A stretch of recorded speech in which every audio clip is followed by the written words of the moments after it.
Welcome to the Friendly Frequencies podcast. I am your host, Carmen McLeod. I am traveling the world as an artist and tour guide, and along the way I am documenting my journey of personal development, self-reflection, and spiritual growth. Through my stories, I hope to inspire you to create the life of your dreams and remind you how powerful you truly are in this world. Thank you so much for joining me on this journey of transcendent transformation.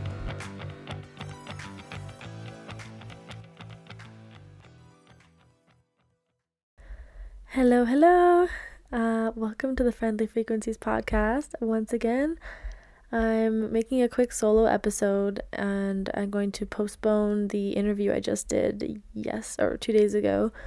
It's a very powerful one. I'm super excited to share it with you, but I'm going to postpone it to next week because I would rather save it, and since I have some time now, I'm going to record one for you, and the other one I will save, and I'm going to need some under my belt while I'm on my first tour, my first solo tour as a tour guide in the Philippines. So yeah, I'm going to record this for you now.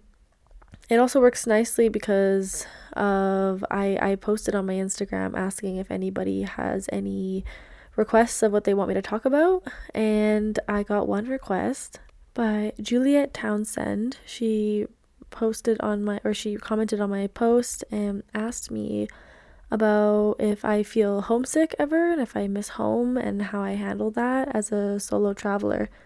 So shout out to Julia Townsend, and her Instagram is art_by_Juliet_Townsend. Just giving her a shout out.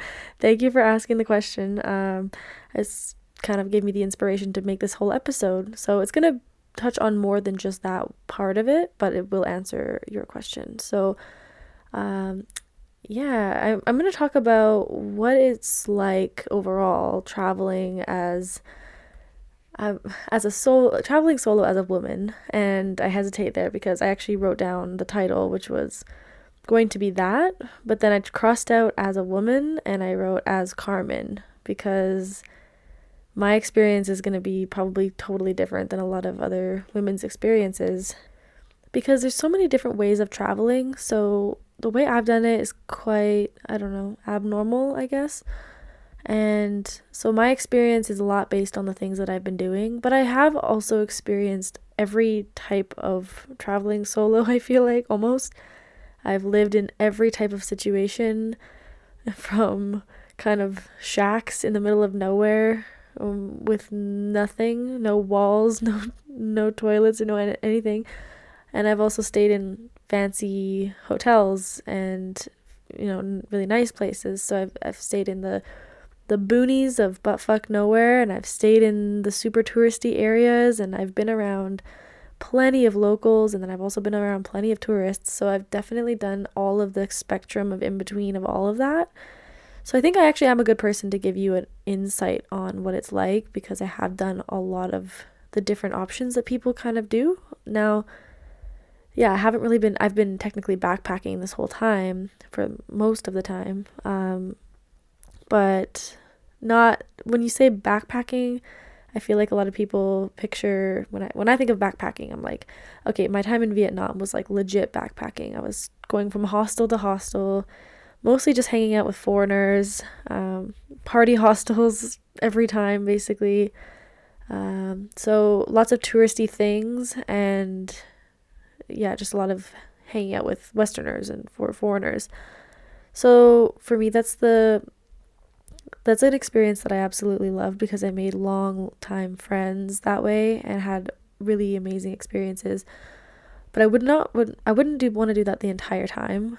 I have gained a lot more from my times living with locals and really experiencing the culture of a place. I've gained a lot more from that and learned a lot more about myself, because those are also the times where I'm given more time to be on my own. But when I do the backpacking thing, I end up I make friends and I end up following them, and then I'm never really alone. So it's a beautiful experience. But I wouldn't do that the entire time. I also crave for that sometimes because I've been working out here as an artist. I often want to go after being with only locals and being the only white person for the whole island sometimes, or the whole area, and all of the strangeness that comes with that, like sometimes I'm craving the having other people around who are like me, who are foreigners. So I love having the balance. It's really amazing. So that would be my first thing, is I would recommend trying everything, seeing what you like best. Like, I realized through going on a tour, like I was the guest of a tour my first month of traveling, and I realized it's not really for me. Like, I enjoyed my time, but it's not the way I like to travel. But you have to kind of try everything to know what you like to do, what you don't. So it's funny, and now I'm leading tours. I'm definitely not doing them as a guest anymore, but I tried it all out. Okay, before I get any further into this episode, I realize I really need to get better at doing this. I want to start with my intention. It's a new thing I'm integrating into my episodes, so I'm often not remembering to do it at the very beginning. But I like to give now an intention, and I was inspired to do this by another podcast I listened to called Manifestation Babe, and I was listening to her for a long time, and she talked about intention setting and just how she sets intentions before doing anything. Like, all throughout the day she's setting intentions for what it is, so she's just being really intentional about what it is that she wants to create with what she's doing. And so something that I took from that is that before my podcast episodes, and I've done this every time, I've written down my intention. I just often forget to tell you guys about it. And it's just interesting, and whether my intention comes through and whether you get something that's completely different from it or nothing at all, like, that's okay. I think that I'm not attached to what happens from the episode. I just think it's interesting to hear my intention, and if it ends up being a different outcome, I think it's kind of also really interesting. So my intention for the episode is to just give an honest look at what it's like to travel solo, and for anybody that's interested or thinking about it and has no idea if it's for them or not, this will help you, hopefully. And yeah, to answer my friend's question about the homesickness, so I'm happy to do that as well. And yeah, just give clarity to whoever needs it, and just to share my stories, because I've had a few people ask me this. I mean, I think people are often curious. People ask me, well, how you're traveling alone? Like, they kind of look at me like I'm crazy, especially the Filipinos. They always say, you're too young, no, you can't be doing this. But yeah, I'll get into the highs and lows of solo traveling. So let's start with the highs. Why not? I feel like the times that I'm most high, quote unquote, and I don't mean when I'm doing mushrooms, I mean like when I'm just feeling the most thrill and excitement and love and joy while I'm traveling. For me, that's when I'm riding a motorbike. I've discovered my serious love and obsession with riding motorbikes out here, and I would say that that's like the happiest that I am ever, is when I'm riding. And that wouldn't have even occurred to me, because I actually thought I didn't like riding motorcycles before, because I learned to ride in the city of Vancouver, and that's horrible to ride a motorcycle. So of course I didn't like it then, but now I love it. And it just took me traveling and experiencing it in a new context, in a new country.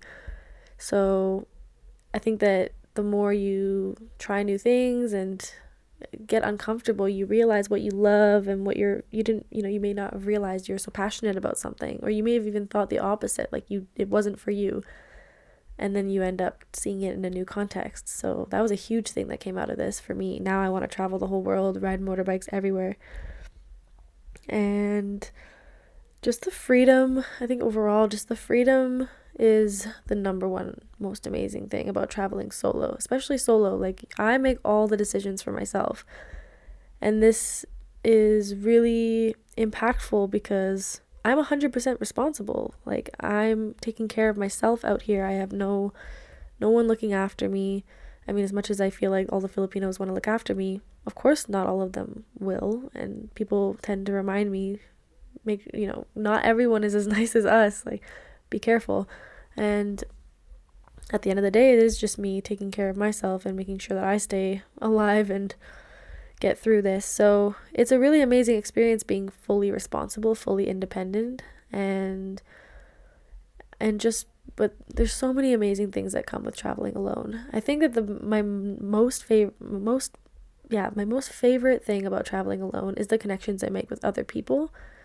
I I wouldn't be able to make, or I would be able to, but not this to the same extent. If I had someone with me, I would not. If I had someone with me traveling, I would never actually need to make new friends. I would always want to, but for me, like, I need to make new friends. Otherwise, I'm going to be alone all the time, and that's going to drive me insane, and it's going to be sad because I am fairly extroverted. I'd say I'm pretty both, but like, I can't always be alone, so I need to go out there. So even when I'm like not wanting to go make new friends, it's not always fun because you have to go through the small talk and the, sifting through people sometimes, but the most amazing connections I've ever had in my life are through traveling and traveling solo.